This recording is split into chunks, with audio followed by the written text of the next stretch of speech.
Hey, I just wanted to make a quick video on this topic. This topic is very, very sensitive and controversial, but it's preparing for the bearish market when it comes to TCG and collecting cards. Now, I see a lot of people out there spending lots and lots of money on speculative value of cards. And the thing is that they are definitely being foolish. This bull run of card collecting really has gone on too long. And the reason we know about this is the pop reports. So what you need to start asking yourself, if you're an actual collector who's going to be collecting 5, 10, 15, 20 for the rest of your life, years from now, is not how I'm going to survive in a bullish market, but how am I going to get my hands on cards that will survive in a bearish market. You don't want to be caught with the wrong cards in your hands in the bearish market.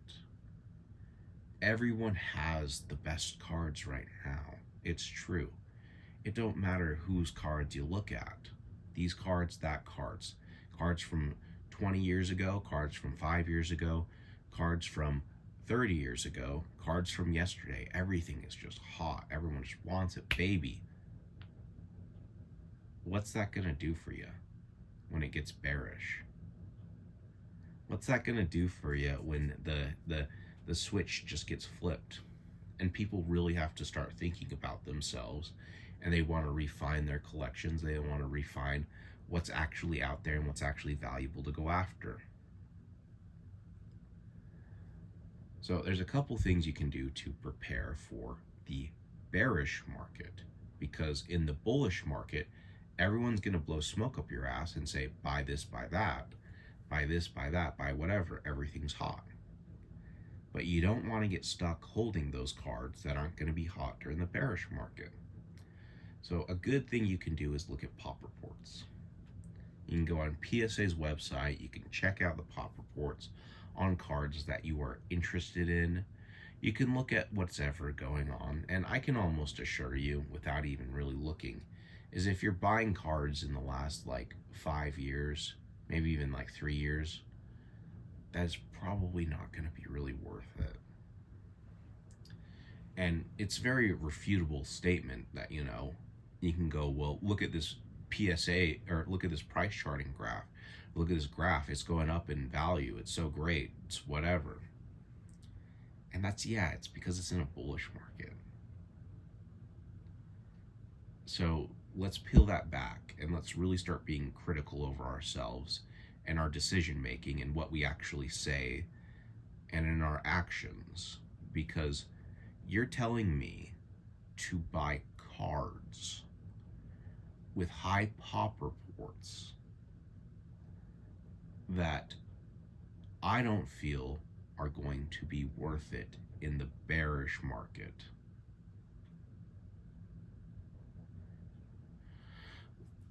There are cards out there that you can obtain today that are still a good value, that will sustain that value in a bearish market. You need to ask yourself, how do I get my hands on those cards? And how do I avoid all the bullcrap cards that people are saying is hot now? Because like I said, everything's fucking hot. But when it comes to life, it's like refinement, you know what I mean? You're gonna refine how you collect cards. You're gonna refine your collection. When I was a kid, I had a binder. We all did. You put your commons, your uncommons, and your rares all in the binder. You know what I mean? And not every common card makes it to the binder, just usually cards that you care about, you think the artwork's cool and stuff. you've already begun refining your collection. Then you grow up and you keep collecting, and as time passes you're going to get more and more holographic cards, more and more rare cards, that you're going to lose room in the binder for your common cards. You're going to lose room in the common cards. You're going to keep getting and then you're going to lose room for the uncommon cards. Now you just have a binder full of holographic cards. And then you're going to keep collecting, and then even then you realize that not all holographic cards are treated equal. These ones are better for the artwork, for different reasoning, for whatever.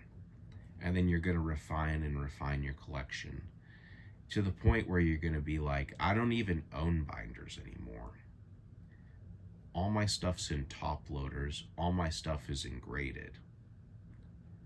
You're going to continue to refine this process on a personal level.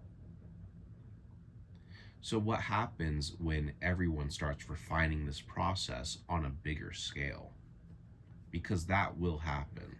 And that's what I mean when I say, when the dust settles and you're in a bearish market, you don't want to be caught with a binder full of crap. You don't want to be caught with your fucking pants on the floor, or whatever the fucking saying is. You want to make sure that you have good shit, that you have great shit that's going to hold value. So just take time to look at your collection, look at what you actually have, question the bull market. Because everyone around you is going to tell you how everything is hot. And they might be doing it for nefarious reasons, because they're just simply a seller. They may not care about fucking Pokemon cards at the end of the day. They care about making sure that the booster boxes they bought leave their store. You got to understand that. They may not be giving you the best advice. They may not be preparing you for the days after this. Because I guarantee you, people will start looking at their collections and go, I got a lot of this shiny cardboard, and it ain't really rare. And just like, when you're a kid with a binder, you're going to go, yeah, not all holographic cards are created equal. And some of these holographic cards don't even deserve a spot in the binder anymore. They don't deserve a spot in your collection anymore. There will be a refinement process. There will be a bearish market. It's happening right now. It's happening tomorrow. It's happening yesterday. Just like the bullish market. It's definitely happened today. But will you be prepared when it's not happening anymore? That's all I'm saying.